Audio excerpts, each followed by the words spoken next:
여러분 안녕하십니까? 2014년 3월 24일 월요일 뉴스독립군 데일리 고발뉴스입니다. 먹튀 허재호 전 대주그룹 회장, 벌금 대신 일당 5억짜리 노역형을 선택해 비난이 거셉니다. 5억, 일반 일용직 노동자의 일당인 5만 원에 무려 10,000배에 달하는데요. 어떤 법조항으로도 설명하기 어렵다는 비판을 받고 있습니다. 외국으로 먹튀한 후 카지노까지 드나들며 초호화 생활을 한 범죄자에게 일당 5억짜리 노역형이라니. 참 재벌 봐주기가 도를 넘어도 한참을 넘었다는 지적이 나오고 있습니다. 심지어 검찰이 이 판결에 힘을 보탰다는 의혹까지 제기되고 있는데요. 비상식과 힘 있는 자들을 위한 편법이 판치는 대한민국의 오늘. 뉴스독립군 고발뉴스 더욱 씩씩하게 출발합니다. 이 프로그램은 모두 5,777분의 고발뉴스 정기구독 후원자 제공입니다.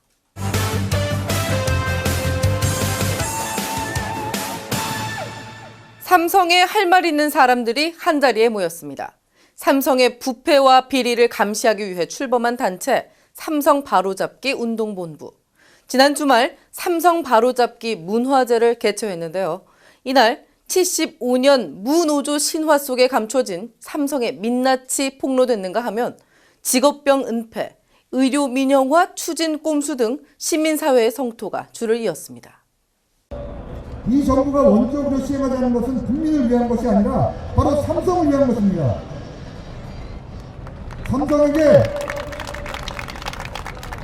삼성에게 20조 원을 퍼주자는 이 원적으로가 바로 이 박근혜 정부가 국민을 위해서 하겠다는 원적으로 사업입니다. 이 원적으로 사업은 이명박 정부가 녹색 성장을 내세워서 4대강 파헤쳐서 22조 원 쳐놓은 거랑 똑같은 것입니다.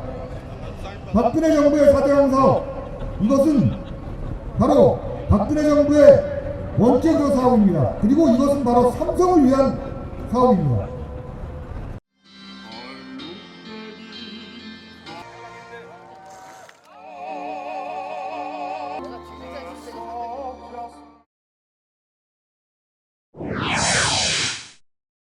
최동욱 전 검찰총장 개인정보 유출 사건과 관련해 그동안 청와대 개입설 등 윗선이 누구인지가 최대 관심사였습니다.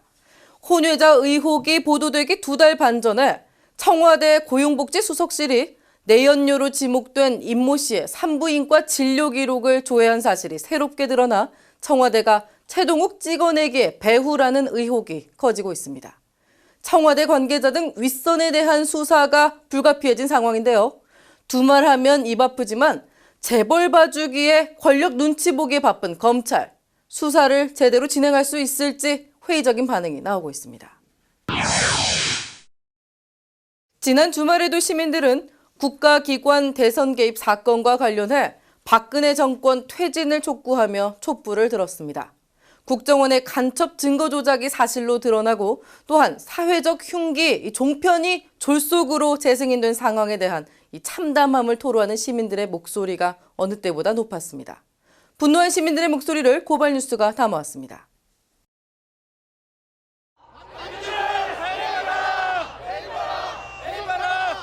우리 국민들은 민주주의를 하고 이렇게 생각이 성숙되어 있는데 국가 권력이라 하는 것들이 이건 완전히 유신 시대보다 더하게 후퇴하려고 하는 것들을 우리 국민들도 좀 관심 있게 봐야 될 것 같고 우리 국민들의 마음을 정치한 사람들이 특히 우리 대통령께서 정말 이 심교 있게 생각을 해야 된다. 안 그러면 그 종편이 글쎄요 그거를 제대로 정화작용 이런 걸 할 수 있을지가 언제쯤 될지는 모르겠고 그러니까 대한 미디어가 더 많이 커지는 방법밖에는 없을 것 같아요. 네, 종편을 대항할 수 있을 만큼 그렇게 되려면 국민이든 시민들이든 모든 대한 미디어에 관심을 더 많이 가져야 될 것 같고 고발뉴스나 아니면 뉴스타파 같은 곳에 더 많이 후원도 하고 관심 많이 가져주는 게 대항할 수 있는 힘을 키울 수 있는 방법 아닐까? 그런 생각이 드네요. 청와대에 계신 그분의 동생 박지만 씨가 한 달 이상 미행을 당했다는 의혹이 제기됐습니다. 미행을 사주한 사람은 다름 아닌 최태민 씨의 사위이자 베일에 가려진 실세로 불리는 정윤회 씨라는 겁니다. 박근혜 정부가 출범할 당시 박 씨와 가까운 사람들이 청와대 직원으로 임명되는 것을 이 정 씨의 측근인 청와대 비서진 3인방이 막았다라는 설이 돌았었는데요. 박지만 미행 사건이 박지만 정윤회 이 세력 간 권력 암투의 연장선에서 벌어진 것이라는 해석이 나오고 있습니다. 청와대 그분, 권력 투쟁이 없다고 큰소리치기보다는 권력 암투의 싹을 잘라야 한다는 경고 아닌 경고가 이어지고 있습니다. 한국판 아우슈비츠로 불리는 부산 형제복지원 사건. 지난 주말 한 언론의 집중 보도가 큰 반향을 일으키고 있습니다. 그러나 형제복지원 사건은 매 정권 때마다 언론에서 보도돼 이슈가 됐지만 진상조사는 흐지부지 되온 것이 사실입니다. 다행인 것은 진상규명대책위원회가 출범한 가운데 피해자 보상과 특별법 제정이 본격적으로 추진되고 있다는 겁니다. 형제복지원 사건, 이 진상규명을 위해 오랫동안 싸워오신 분들이죠. 장애와 인권 발바닥 행동은 형제복지원 사건의 본질이 국가정책에 의한 인권 유린이라고 강조합니다. 여준민 활동가입니다. 아주 국가가 그 뇌물불량 사배시포라고 하는 걸 근거로 그리고 부산시와 그 불황인 그 위탁보라고 하는 것들을 이제 그 계약을 하면서 진행이 된 거기 때문에 박인근 개인의 초점을 맞춘 게 아니라 이거는 국가 정책에 의해서 국가가 아주 계획적으로 실시한 거다. 개인의 잘잘못으로 자꾸 접근하고 있는데 실은 그게 국가 정책의 문제예요. 사회복지사업법이나 장애인복지법이나 아동복지법 이런 각각의 법에서 정확하게 그 거주인들한테 초점이 맞춰져 있고 그분들의 인권을 중요시한다라고 하는 내용으로 간다면 이런 시설 비리와 인권 침해 문제는 발생하지 않죠. 지금까지 오늘의 고발 뉴스였습니다.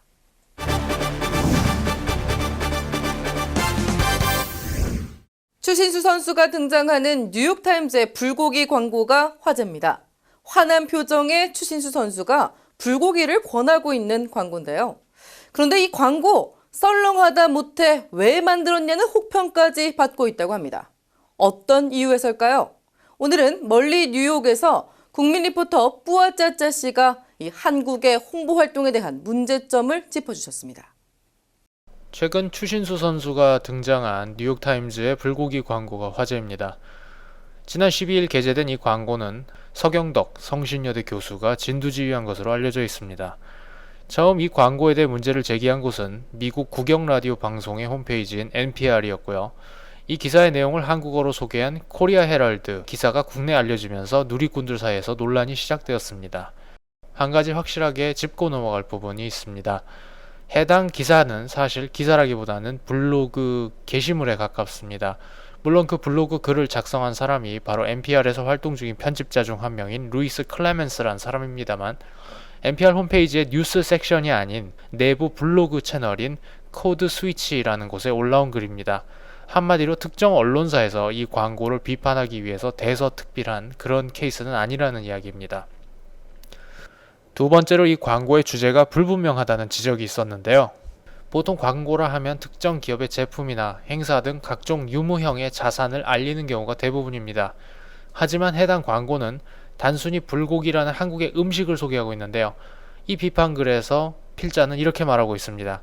만약 가수 저스틴 팀버레이크가 영국 신문에 햄버거를 들고 나와서 광고를 하면 이게 말이 되는가? 최소한 버거킹인지 이게 맥도날드인지는 밝혀야 하는 것이 아닌가? 이렇게 이야기를 하고 있습니다.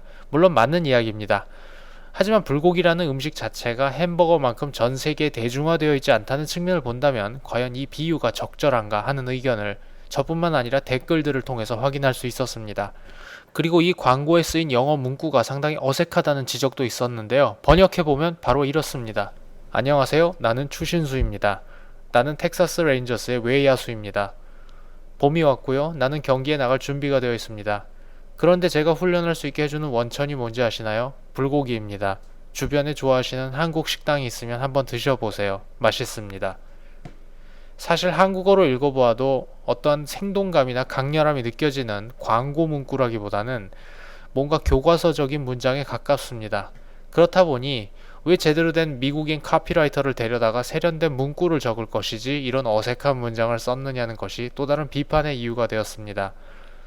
이 글을 쓴 루이스 클레멘스 씨의 경우 해당 광고 하단에 위치한 서경덕 교수가 운영 중인 웹사이트 fornextgeneration.com에 있는 정보들이 독도에서 비빔밥까지 연결고리를 찾기 힘들고 적혀있는 전화번호로 전화를 시도해보았지만 연결도 되지 않았다고 이야기하고 있습니다. 해당 기사가 한국에 소개된 이후 많은 사람들이 서경덕 교수의 미국 내 활동에 대해 우려를 표하는 분위기를 읽을 수 있었는데요. 하지만 종군 위안부, 독도, 그리고 한식 보급 등의 문제들은 모두 장기적인 안목을 가지고 접근해야 하는 부분이지 딱히 이렇게 하면 대부분 성공적인 결과를 가져올 수 있다는 해답이 있는 일이 아닙니다. 따라서 영어 표현의 세련미 등 몇 가지 아쉬운 부분이 있다 하더라도 계속해서 이렇게 한국의 것들을 노출시키는 노력이 과연 해외 언론사에 연계된 블로그 글 하나 때문에 폄하되어야 하는지에 대해서는 조금 의구심이 듭니다. 우리나라는 항상 작은 규모임에도 불구하고 기적을 보여주며 여기까지 성장해왔습니다. 서경덕 교수의 노력과 같은 이런 노력들이 하나하나 모여서 미래에 또 다른 기적을 만들어가는 것이 아닐까요? 이상 뉴욕에서 국민 리포터 보아짜짜였습니다.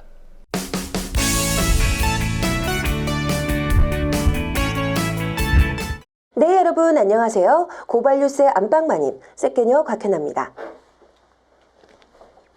인도의 성자 마하트마 간디가 이런 명언을 남겼습니다. 한 나라의 도덕적 진보는 그 나라의 동물들이 받는 대우로 가늠할 수 있다. 자, 우리나라에 살고 있는 이 동물들은 어떤 대우를 받고 있을까요? 자, 요즘 동물 복지에 관한 이 관심이 아주 뜨거운데요. 그래서 오늘 모셨습니다. 여러분들이 너무나도 좋아하는 걸그룹 카라! 네, 아니고요. 카라 아니고요. 바로 동물보호 시민단체죠. 카라의 서보람이 팀장님이십니다. 안녕하세요. 안녕하세요. 네, 팀장님 반갑습니다. 네, 반갑습니다. 저 많은 분들이 이 카라 하면 이제 걸그룹을 떠올리기 쉬운데, 네네. 자, 동물보호 시민단체. 이 카라는 또 어떤 단체인지 좀 설명 좀 간단히 부탁드릴게요. 네, 동물보호 시민단체 카라는 뭐 지금 뭐 방금 말씀하신 것처럼 그 반려동물 관련된 보호 그리고 유기동물 뭐 길고양이 보호 사업이라던가 그리고 뭐 동물보호법 개정을 위한 정책 관련 부분에도 저희가 활동을 하고 있고요. 그리고 이제 최근에 그 동물보호 교육에도 이제 점차 사업을 넓혀가고 있는 단체입니다. 아, 그렇군요. 사실 저도 그 고양이를 3마리 기르고 있습니다. 만복, 공주, 만드 이렇게. 그래서 동물에 대해서 굉장히 관심 많아요. 동물 기르고 계세요? 네, 저희 집에 강아지 한 마리 키우고 있어요. 강아지 네. 몇 년? 지금 이제 19년째 돼요. 네. 가족이다. 네, 19년이면 가족이죠. 정말요. 네. 아, 그렇군요. 네. 자, 그러면 저희도 진짜 동물에 관심 많은데 아마 그 시청자분들께서도 굉장히 뭔가 좀 동물 복지 제대로 되고 있는 건지 우리나라의 법은 어떻게 지금 마련이 되어 있는지 알고 싶으신 분들 계실 겁니다. 저희가 차근차근 한번 얘기를 나눠보도록 할게요. 네. 자, 첫 번째 사실은 동물학대는 주인이 갖는 당연한 권리다? 자, 참 굉장히 우리 그 생활 전반에 좀 살펴볼 수 있어요. 저도 그 마트에 쇼핑하러 갈 때면 참 슬픈 게 그 반려견을 넣어서 이제 보관할 수 있는 물품 보관소에다가 이렇게 넣어가지고 맞아요. 쇼핑을 즐기는 분들도 계시고 네. 또 최근에 그 돌아가셨던 원로 배우 고 황정순 씨의 반려견은 그 유가족이 상속 다툼을 하다가 이렇게 반려견을 안락사시켰던 사건도 있었고요. 참 어떻게 본다면 이 생명경시 풍조가 좀 심각하다라는 그 사람들의 얘기들이 많은데 어떻게 생각하시나요?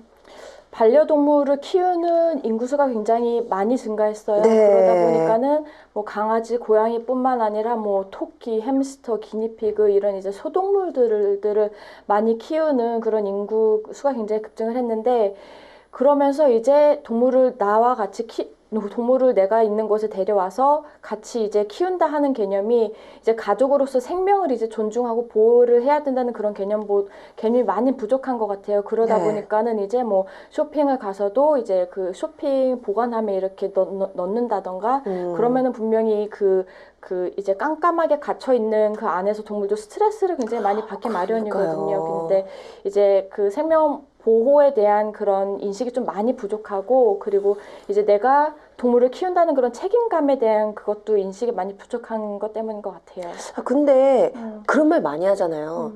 그냥 사람이 주인이니까 넌 내 말 따라야 돼. 뭐 주인으로서 나는 당연한 권리다.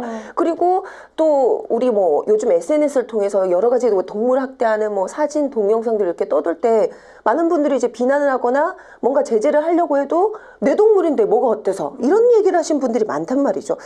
이 같은 의식은 좀 어떻게 생겨난 걸까요? 국내에서도 근데 법 자체가 내가 개를 키우고 있으면 그 개가 재산 소유로 들어가 있어요. 그래서 만약에 내가 타인이 그 개를 이제 소유를 해서 막 학대를 하는 거를 본다고 하더라도 그 사람의 재산으로 들어가 있기 때문에 그 재산을 외부인이 함부로 가져오거나 할 수가 없어요. 네, 그러다 보니까는 이제 뭐 반려동물 학대, 뭐 강아지, 고양이 학대 이런 것도 이제 많이 일어나고 있고요. 그리고 뭐 그 어린 학생들도 이제 뭐 햄스터라던가 그런 거를 온라인을 통해서 굉장히 쉽게 사고 팔 수가 있어요. 그러다 보니까는 이게 사실 이게 물건을 사는 것처럼 쇼핑을 하는 것처럼 사기 쉬울 정도로 이게 사회 분위기가 돼 있다 보니까는 그만큼 이거는 생명이 아니라 물건이다라는 그런 좀 신중하지 못한 그런 인식들이 좀 많이 있는 것 같아요. 참 그걸 제가 또 느끼는 게 뭐냐면 제가 예전에 그 10년 전에 처음 이제 길렀던 고양이가 있었는데 고양이가 죽어서 이 뭔가 저는 이제 나름의 좀 경건하는 뭔가 식을 치러주고 싶고 어디다 묻고 싶은데 근데 법적으로 그게 금지돼 있다라고 하더라고요. 그러니까 죽은 그 동물의 사체는 쓰레기 봉투에 넣어서 버려야 된다. 맞아요. 어디다가 뭐 예를 들어서 산에 묻는다든지 이거는 법적으로 금지돼 있다라고 얘기를 들었거든요. 보통 이제 요새는 이제 반려동물 뭐 그 장례식을 치러주는 그런 사업들도 늘어나기는 했는데 정말 10년 전에는 그게 굉장히 힘들었었을 것 같아요. 근데 뭐 반려동물뿐만 아니라 실험실에서 사용한 그 동물들도 그렇고 소각 처리를 하도록 돼 있어요. 그래서 이제 그 일반 뭐 잔디밭이나 이런 데 또 묻지 못하도록 저희도 그렇게 말씀을 드리는 이유가 뭐 길고양이나 이런 그 동물들이 뭐 잘못해서 이러면 안 되지만 독극물을 먹고 이제 죽은 경우도 있고 해요. 그러다 보면은 이제 동물 사체가 부패하면서 이제 안 좋은 그런 뭐 그 화학물질들이 나오면서 이제 이게 다른 식물이나 다른 동물들한테 또 영향을 줄 수가 있고요. 그래서 이 부분은 좀 조심히 해야 될 것 같아요. 그렇군요. 자, 그렇다면 우리 동물 학대 방지를 위해서 최근에는 또 서울시가요 동물복지 프로그램을 지원하겠다라고 이렇게 약속을 했는데 자, 시민과 동물이 함께 할 수 있는 동물보호 거버넌스 행정구현을 발표하겠다. 자, 근데 여기에 대해서 어떻게 좀 긍정적으로 생각하시는지 어떻게 잘 실현이 될 수 있을까요? 어떻게 생각하시나요? 이게 사실 국내에서는 시 자체에서 서울시 시 자체에서 이렇게 동물 보호에 관심을 갖고 정책으로 실현을 하는 게 최초예요. 지금 서울시도 이제 그 동물보호과 자체가 생겼고요. 그 동물보호과에서 이제 길고양이 보호 이런 쪽으로 많이 애쓰시고 계신데 이게 아무래도 사실 그 우리가 사는 도시가 사람들이 우선 많이 살고 있는 곳이잖아요. 그러다 보니까는 동물뿐만 아니라 인간을 위해서도 이런 정책이 굉장히 필요한 것 같아요. 근데 이런 정책이 이제 좀 어떤 방향으로 가느냐 이게 또 이제 잘 돼야 되겠죠 앞으로. 그러니까요. 추후에 이게 좀 잘 진행될 수 있도록 저희도 지켜봐야 되겠지만 우리 또 카라에도 어떤 활동을 보여주실지 또 기대가 되고요. 자, 그렇다면 저희가 두 번째 사실은 넘어가도록 하겠습니다. 두 번째 사실은 대한민국에만 동물원법이 없다? 자, 참 솔직히 동물복지 그동안 좀 관심이 없었던 건 사실이거든요. 최근에서야 좀 이슈가 됐던 뭐 그런 문제인데 지난해 그 민주당의 장하나 의원이 처음으로 동물원법을 발의를 했지만 지금 국회에 계류 중이라는 얘기를 들었습니다. 자, 그런데요. 우리나라에 지금 이미 동물원이 굉장히 그래도 곳곳에 지금 많이 운영이 되고 있거든요. 그렇다면 법도 없이 그냥 동물원을 운영했다는 건가요? 이게 동물원이라는 게 국내에 말씀하신 것처럼 동물원 법이 없어요. 근데 뭐 해외 뭐 미국이나 영국이나 이런 곳에 보면은 동물원을 자체를 설립을 하기 위해서는 이런 뭐 조건을 갖춰야 된다 그런 규정이 있거든요. 근데 국내는 그런 게 없다 보니까는 뭐 현재 뭐 고양시에 있는 그 뭐 테마 그 주주동물원 같은 경우는 박물관법에 의해서 이제 박물관으로 설립이 되어 있고 그리고 뭐 제주도에 뭐 코끼리 쇼를 하는 곳, 뭐 돌고래 쇼를 하는 곳 이런 곳들은 공연법에 의해서 예, 뭔가 제재를 허가를 받건다. 받고, 네. 예, 허가를 받고 이렇게 운영을 하고 있어요. 아, 예. 그렇구나. 좀 어떻게 본다면 그 법으로 인해서 어떻게 여러 가지 뭐 예를 들어서 뭐 문제점이 발생했을 때는 피해갈 수 있는 구석도 굉장히 많을 것 같아요.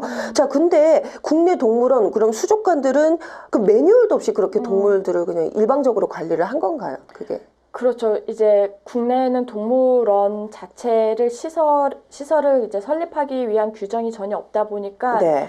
사실 이제 쉽게 말하면 땅하고 동물을 살 돈만 있으면은 세울 수 있는 게 동물원이고 수족관이고 그래요. 이제 그러다 보니까는 그 이제 시설에서 이제 실제로 계속 이제 평생을 보내야 되는 그런 동물들의 복지라던가 그런 네. 관리에 대한 규정이 전혀 없어서 이 동물에 대한 관리뿐만 아니라 동물을 보살피는 사육사의 그 안전과 관리에 대한 부분도 이제 자체적으로 이제 이렇게 실행이 되고 있는 실정입니다. 아, 참 근데 그 가끔 뉴스를 보면 그 동물원에서 탈출한 동물들 뭐 이런 그 동영상들을 봤었거든요. 근데 그렇게 만약에 탈출을 하거나 뭔가 이렇게 사회적으로 이렇게 문제가 됐을 때 이게 어떤 식으로 동물원에서는 대처를 하고 있는지 그것도 궁금하거든요.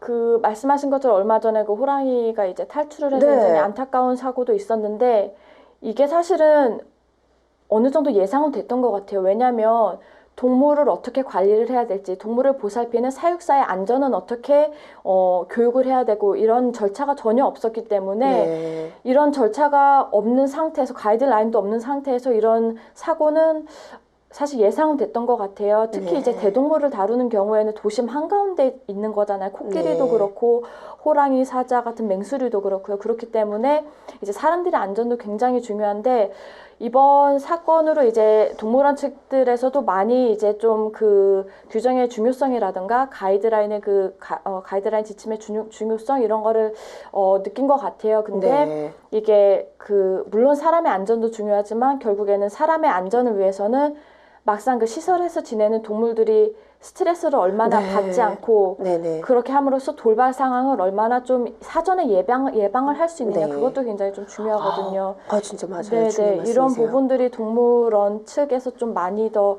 뭐 고려가 돼야 될 것 같아요. 아, 네. 저 또 궁금한 게 그렇다면 그 동물원법 지금 장하늘 의원이 지금 이제 발의를 하긴 했는데 여기 안에는 대충 뭐 어떤 내용들이 들어가고 있는지도 궁금하거든요. 장하늘 의원의 동물원법에는 이제 전반적으로 동물 사육 관리 환경에 대한 게 전체적으로 이제 명시가 되어 있어요. 그래서 뭐 현재는 사실 동물원을 세우기 위한 그런 자격 조건이라던가 그런 게 전혀 없거든요. 감시하는 네. 기관도 없고요. 네. 그렇기 때문에 환경부에서 이제 동물원을 세우려는 자의 그 기준이라던가 그 자격 요건을 갖춰야 되고요.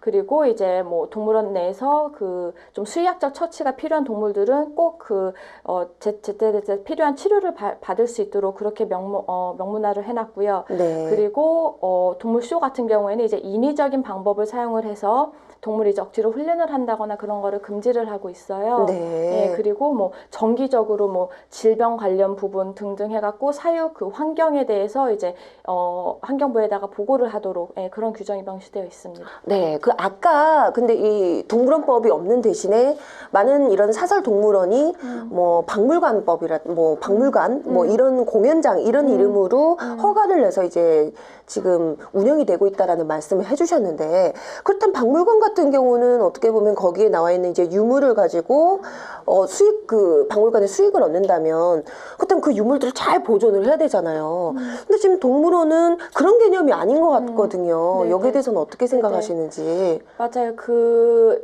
뭐 단적인 예로 그 주주동물원 같은 경우는 세계적으로 멸종 위기에 있어서 보호를 해야 된다고 국제적으로 알려져 있는 바다코끼리를 연구 목적으로 러시아에서 수입을 했어요. 네. 그래서 이제 사실 국제적으로 멸종 위기에 처한 동물들은 한 나라의 그 반출입이 굉장히 까다롭거든요. 네. 그래서 이제 그 바다코끼리들을 국내에서 이제 연구 목적으로 사용을 하겠다 들어왔는데 막상 그렇게 아까 보셨던 이제 학대하는 그런 것처럼 이제 공연을 목적으로 사용을 하고 있어요. 그래서 네.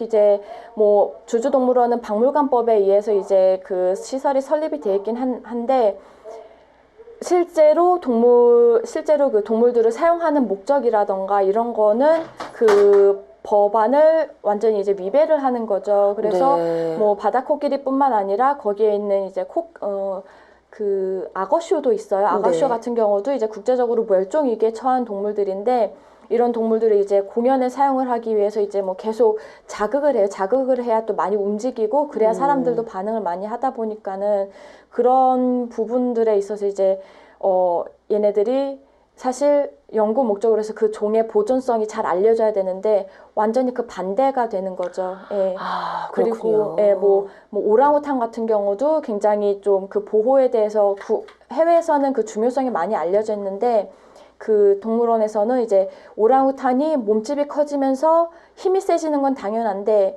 이를 이제 제지를 하기 위해서 인대를 끊는 수술을 일부러 했어요. 그래서 손가락을 쓰지 못하게끔 네. 그런 것들이 이제 많이 일어나고 있죠. 하여간 박물관으로 허가는 냈지만 전혀 그 취지와는 맞지 않게 네, 네. 동물들을 오히려 더 학대하는 분위기군요. 네, 네. 아, 그렇군요. 네, 이 동물원법 음. 어서 빨리 통과가 됐으면 좋겠다라는 생각이 드는데요. 그렇죠. 네네. 네. 아까 뭐 살짝 얘기는 해주셨는데 솔직히 그 동물쇼 저는 그 기억이 나요. 제가 좀 굉장히 어렸을 적인데 초등학교 때인데 저희 집 근처에 어떤 그 시장이 있었거든요. 거기 이제 요즘 많이 그 서커스단 같이 이런 것들이 좀 없어지긴 했는데 그 이렇게는 극단이 와가지고 이제 동물쇼를 보여주는 거예요. 그래서 딱 봤는데 이제 다 강아지예요. 강아지인데 이제 막 그 푸들 이런 애들이 이렇게 두 발로 뛰고 뭐 이렇게 링 안에 이렇게 뛰고 막 이런 거 했는데 제가 굉장히 어렸을 때 솔직히 동물 신기하다 이렇게도 할 수 있었지만 제가 뭐 좀 그때도 좀 그 감수성이 좀 예민했었는지 저 동물들이 저런 쇼를 하기 위해서 얼마나 많은 또 훈련을 받고 좀 어떻게 본다면 학대를 당했을까라는 생각도 좀 들었거든요. 그런 생각 많이 안 하시는데 그렇죠. 그러니까 제가 정말 참 어떻게 본다면 이효리 씨보다 더 제가 먼저 이렇게 좀 동물 보호에 관해서 네네. 이렇게 얘기를 할 수가 있어요. 그러니까 조금 문제점이 동물 네. 공연 같은 거는 이제 사람들이 내 눈앞에서 동물들이 얼마나 재주를 잘 부리고 이런 거에 집중을 하지 그 그러니까요. 뒤에서 어떻게 훈련을 받았는지 거기까지는 이제 생각을 못 해요. 좀 많이 못하죠. 네. 그래서 좀 저도 여기 관련돼서 한번 얘기를 해보고 싶었습니다. 그렇다면 세 번째 사진 함께 넘어가 보도록 하겠습니다. 세 번째 사실은 화려한 동물쇼. 동물들도 은퇴를 원한다. 네. 최근에 좀 사건이 있었어요. 그 경기도 한 테마파크죠. 여기서 사육사가 이 바다 코끼리를 잔인하게 학대하는 이 동영상. 정말 전 너무 충격적이었어요. 보셨어요? 너무 슬퍼요. 정말 참 SNS의 뭐 장점이 이렇게 그런 맞아요. 심각성을 보여주는 거라고는 하지만 보는데 왜 이렇게 또 가슴이 아픈지요. 자, 근데 이런 국내 동물원에 알게 모르게 이런 동물 학대들이 참 많이 일어나고 있을 것 같아요. 어떤 상태인가요? 동물쇼, 뭐 동물 공연, 뭐 네. 동물 서커스 이런 게 사실 굉장히 안타깝게도 국내에서는 이제 성황하는 그런 산업이에요. 산업의 한 분야예요. 네. 그래서 뭐 제주도 같은 경우도 뭐 해외 관광객, 뭐 중국인 관광객들도 굉장히 급증하고 하면서 이제 뭐 심지어 이제 중국 자막을 따로 넣는 동물 그 공연장까지 생겼어요. 예, 그래서 단체 관광객들이 이제 많이 좀 유치할 수 있게끔 네. 국내에서도 이제 뭐 부산에도 이제 동물원이 생기고 그리고 고양시에도 아쿠아리움이 또 이제 다음 달에 개장을 앞두고 있는데 네. 동물 쇼하고 공연을 하는 곳들이 이제 대부분은 사람들이 보통 우리 생활에서 많이 보지 못하는 뭐 야생동물들, 원숭이, 네. 코끼리, 뭐 바다 코끼리, 돌고래 뭐 이런 종들을 많이 사용을 해요. 근데 네네. 문제는 이런 종들은 특히나 야생에서 그런 진짜 수백 년, 수천 년 이상을 그렇게 야생에서 활동을 해오던 동물들인데 그럼요. 이런 네. 동물들을 이제 좁은 케이지에 가두고 수족관에 가둠으로써 그 자체가 이제 우선은 학대가 시작이 된다고 봐야 될 것 같아요. 네. 그리고 이런 동물들이 무대에 올라가서 이제 많은 사람들이 보고 즐기는 뭐 훌라후프 넘기, 뭐 줄넘기 넘기, 뭐 농구공 던지기 이런 거를 하기 위해서는 인위적인 그런 훈련 없이는 절대로 불가능한 거거든요. 네. 예, 그래서 이런 인위적인 훈련을 하기 위해서는 사실 뭐 그 물리적인 그런 학대도 굉장히 필요해요. 그 조련을 하는 사람들은 안 네. 그러면은 동물이 말을 안 듣거든요. 뭐 특히 뭐 원숭이, 돌고래, 코끼리 얘네들은 굉장히 영리한 동물들이라서 처음에 그 조련사가 이런 조련 동물들을 다룰 때 배우는 것이 그 조련사가 배우는 것이 이 동물이 나를 그 상위로 인식하도록 만들어야 된다. 내가 주인이다. 내가 주인이다. 너는 내 말을 들어야 된다 하는 위치에 있도록 그렇게 시작이 돼요. 그렇게 그렇게 하려다 보면은 이제 뭐 물리적인 학대라던가 그리고 바다코끼리처럼 뭐 이제 안 보이는 곳에서 이제 발로 찬다던가 이런 게 수시로 많이 일어나요. 근데 이제 무엇보다도 이런 거를 사람들이 모른다는 게 이제 굉장히 큰 문제인 것 같아요. 예, 원숭이 같은 경우는 사실 4발로 걷는 동물이거든요. 네. 근데 국내에서 공연하는 동물들은 다 2발로 걸어요. 네. 그게 잡자마자 네. 이 팔 2개를 이렇게 묶어요. 밧줄로 묶고 목에다가 줄을 매달아서 2발로 걷도록 연습을 시켜요. 예, 그래서 그게 이제 제일 처음 그 원숭이가 거쳐야 하는 그 훈련이거든요. 그래서 네. 2발로 걷는 거로 시작을 해서 뭐 사람이 하는 행동들을 이제 뭐 하도록 좀 책상에 앉아서 뭐 책을 넘기고 뭐 손을 들고 막 이런 거를 하도록 하는데 근데 이제 무대 위에서 이렇게 하기 위해서는 그 뒤에서 뭐 이제 말씀드린 것처럼 그 강압적인 그런 학대가 없이는 훈련이 힘들거든요. 왜냐면 이런 행동들이 자연에서는 절대 하지 않는 행동들이에요. 그렇죠. 자연 속에서 어떻게 책을 넘기겠어요. 네. 책상에 앉아서 전혀 그런 행동들을 안 하기 때문에 네네. 이게 그래서 더 이제 그런 동물들이 받는 정신적인 스트레스, 그런 뭐 신체적인 스트레스가 더 크다고 볼 수 있을 것 같아요. 그렇다면 그렇게 어릴 때부터 쇼를 위해서 훈련을 시키고 생태적 그 친구들의 뭔가에 가지고 있는 습성을 전혀 고려하지 않은 채 그런 식으로 훈련하다 보면 굉장히 스트레스도 많이 받고 트라우마도 생길 것 같은데 어떻게 뭐 증상이나 뭐 이런 건 어떤 건지도 궁금해요. 네. 증상 같은 경우는 뭐 동물원이라던가 동물 공연장에 이렇게 전시되어 있는 동물들이 전형적으로 많이 보이는 게 이제 스테레오티픽 행동이라고 해서 정형 행동이 있어요. 이 정형 행동이라는 거는 한 공간에 이렇게 딱 서서 이제 아무런 목적 없이 몸을 계속 흔들거나 얼굴을 계속 이렇게 흔들거나 그리고 이게 우리라면 이제 왼쪽 오른쪽 반복적으로 계속 왔다 갔다 해요. 근데 이제 제가 어제도 동물원에 갔었는데 코끼리가 이렇게 우뚝 서서 계속 한 군데서 머리를 왼쪽 오른쪽 이렇게 계속 돌리고 있더라고요. 근데 그건 이제 제가 보면은 분명히 얘는 스트레스를 굉장히 많이 받아서 보이고 있는 이상 행동이다 이렇게 이게 분명한데 이제 그거를 보시는 다른 뭐 가족 단위 분들이 많으셨어요. 아이들이랑 오신 부모님도 많고 그분들은 이제 이 코끼리를 보고 저 코끼리 보라고 쟤 뭐 하는 거냐고 머리 이렇게 흔들고 있다고 재밌다고 그렇게 말씀을 하시더라고요. 알고 보면 그게 아닌데. 네. 뭐 동물원에 가면은 그 한 케이지 한 벽면에서 뭐 사자가 계속 왼쪽 오른쪽 왔다 갔다 하는 거를 보실 수가 있을 거예요. 이게 이제 정신적으로 스트레스를 받아서 일반적으로 제일 많이 보이는 정형 행동의 하나이고요.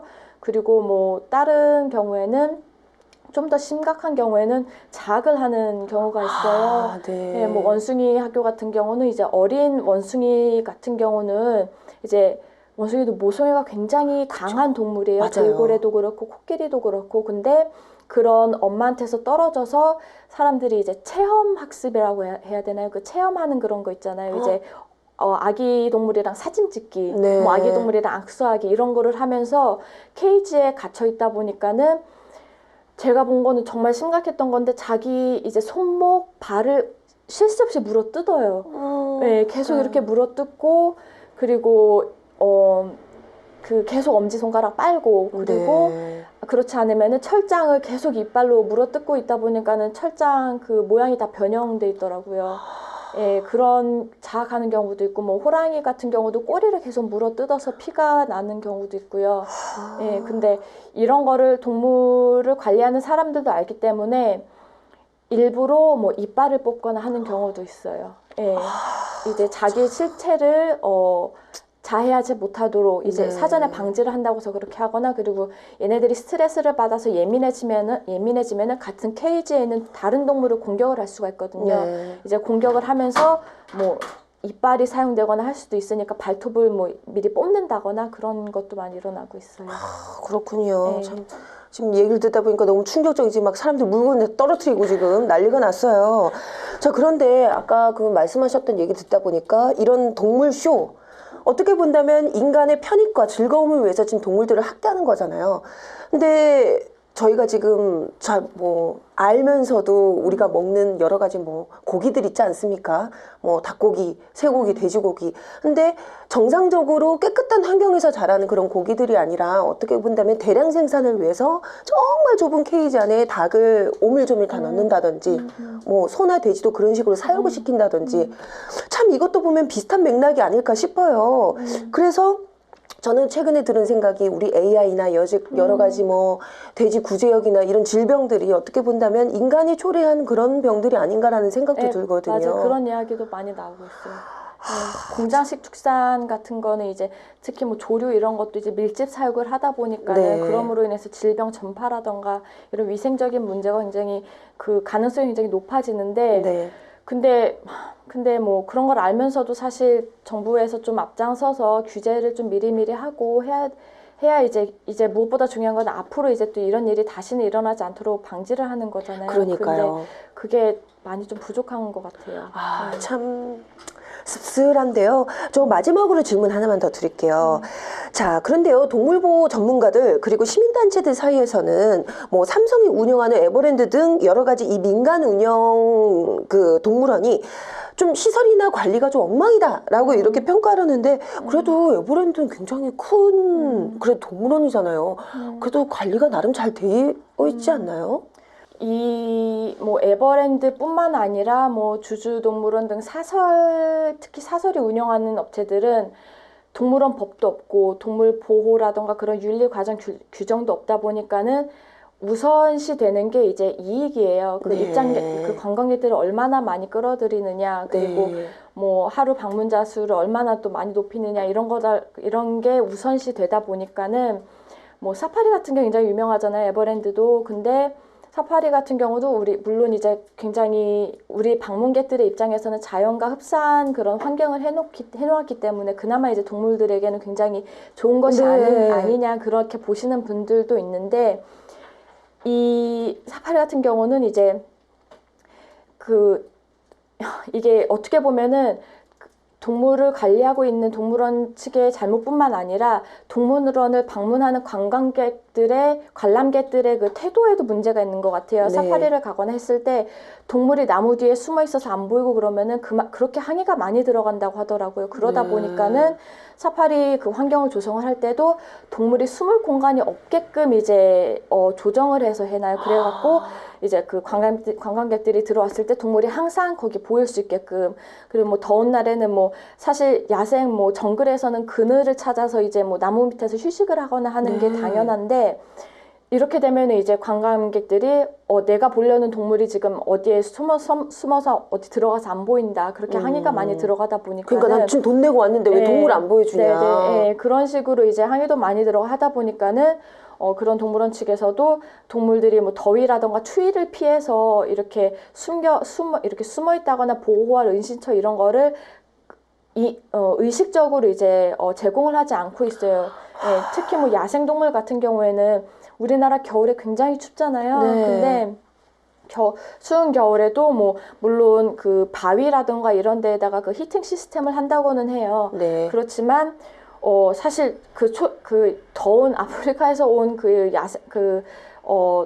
열대동물들이 그 굉장히 추운 그 날씨에서 그렇게 외부에 항상 하루 종일 있기가 굉장히 힘들거든요. 당연하죠. 그러면서 이제 소화불량도 네. 생기고 그러면서 네. 뭐 정신적인 뭐 트라우마도 생기고 그런 동물들은 일반적으로 수명도 굉장히 짧아요. 네. 네.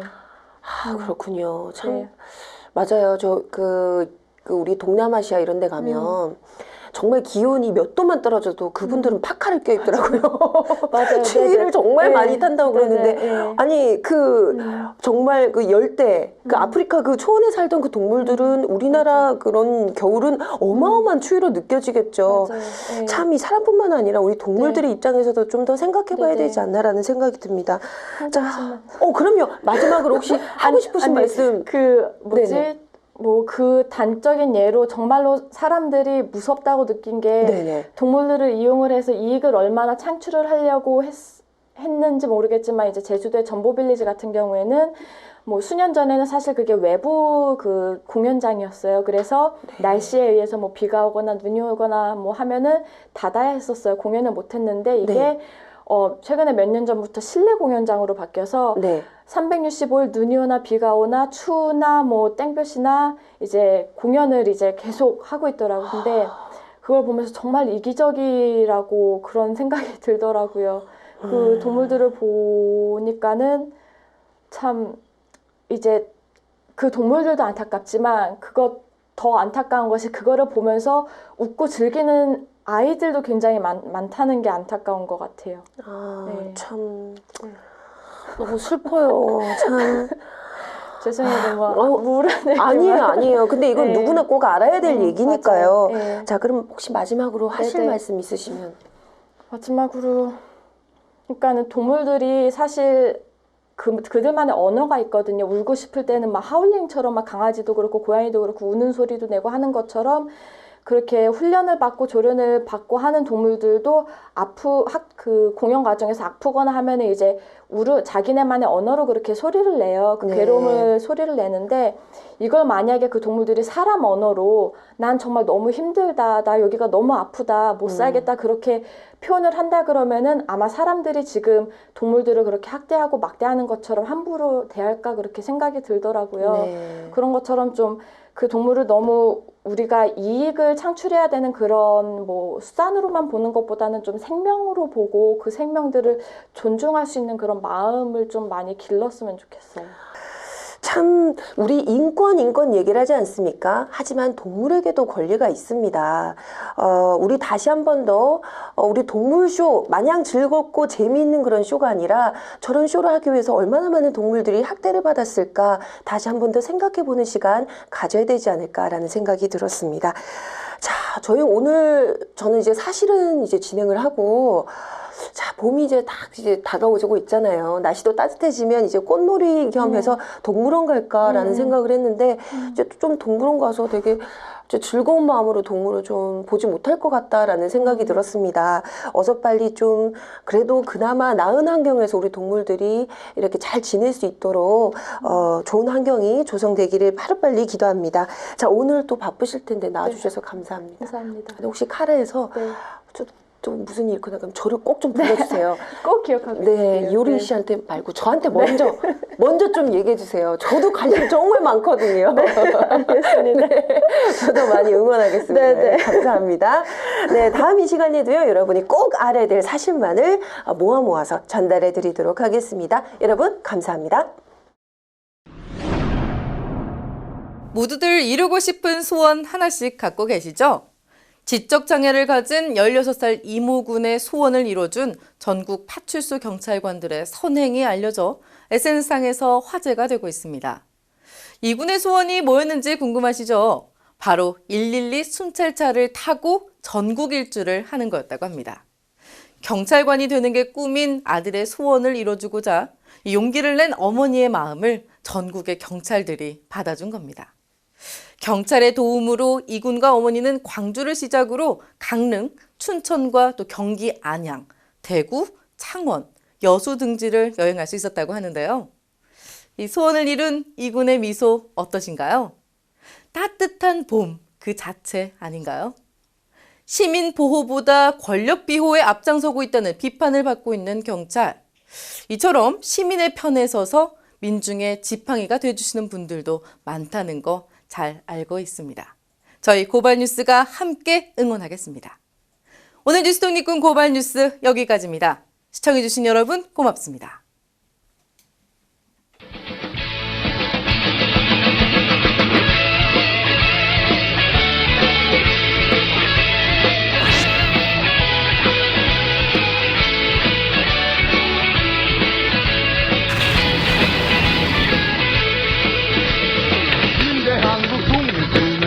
용사야 조국의 부르심은 네가 아느냐 JMBC 본사에 계셨을 때는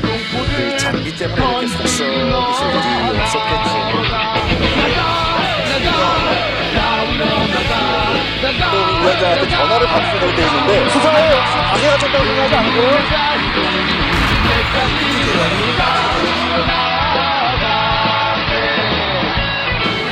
10년 전에 고발뉴스.com 이상호 기자의 고발뉴스라고 하는 홈페이지를 만들면서 그때 사실 어렸을 때 초년병 기자 생활을 할 때부터 너무 많은 사람을 구속시켰거든요. 그리고 너무 많은 사람을 다친 걸 봤고, 근데 내가 도대체 이 기자직을 왜 하는 건지 되게 회의가 됐더라고요. 그래서 내가 그 홈페이지에도 담아놓은 얘기지만 내 국민의 산물이에요. 그러니까 고발은 사람에 대한 증오가 아니라 사회에 대한